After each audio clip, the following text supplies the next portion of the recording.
You might start to notice how some moments they stand out as more significant than others, like those moments where a shift happens inside. Maybe it's subtle, or maybe it's so obvious you wonder how you didn't even see it before. But right now, it's not about seeing everything clearly at once. It's about allowing possibilities to emerge. You see, real learning, it happens when you stop trying and start experiencing. There's a story I like to share about a man who thought he couldn't go into his living room, not because the door was locked, but because his mind had locked him out.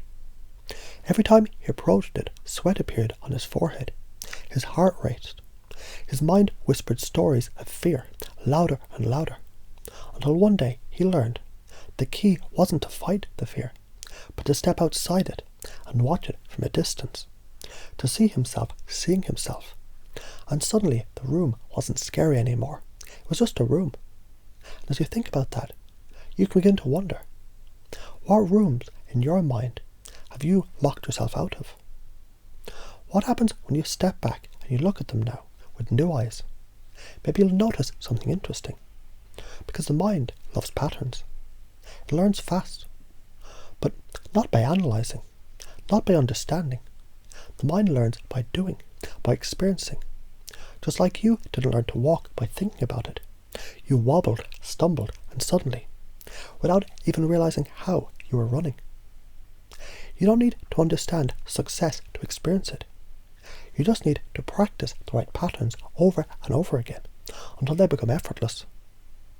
Beliefs, they're just patterns in your mind. They aren't permanent.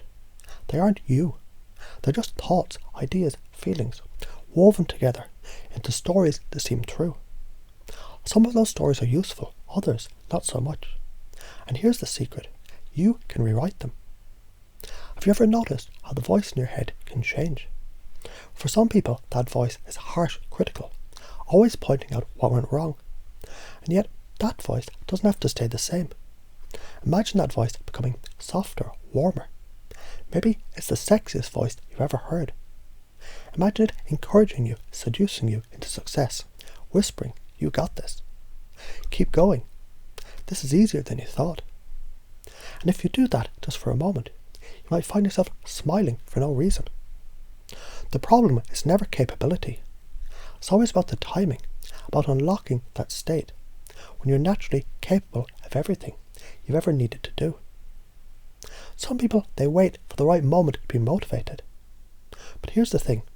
You can create motivation anytime you want. You've done it before.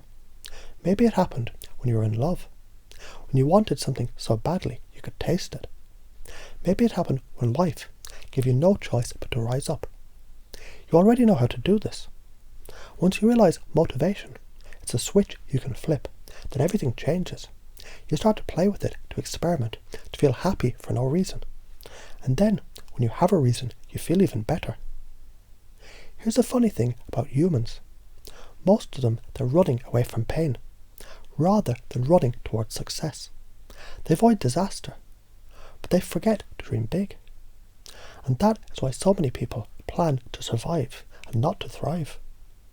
But the successful ones, they ignite themselves with passion. They see challenges as games. Every obstacle becomes a puzzle to solve. Every failure a lesson. They play to win. But more importantly, they play for fun. You can take any experience, no matter how painful, and reframe it into something powerful. You might think of someone who criticizes themselves constantly, telling themselves they'll never be good enough. But what happens when you change that voice? Add a little humour, and suddenly it sounds like a cartoon character. It's hard to take it seriously, isn't it? Or imagine every time you made a mistake. You saw it as a step in a dance. One step backwards, 2 steps forward. Every misstep becomes part of the rhythm. When you think about it that way, it feels different, doesn't it? Choice is power. The only difference between a compulsion and a passion is the presence of choice. When you realise you have a choice to listen to the old voice or to create a new one, you unlock something profound. You become the author of your own experience. And maybe that is why some people find freedom so easily. They know how to let go of what doesn't serve them, to reframe every obstacle as an opportunity. They can feel fear and step into it anyway, because they know on the other side there's something worth finding.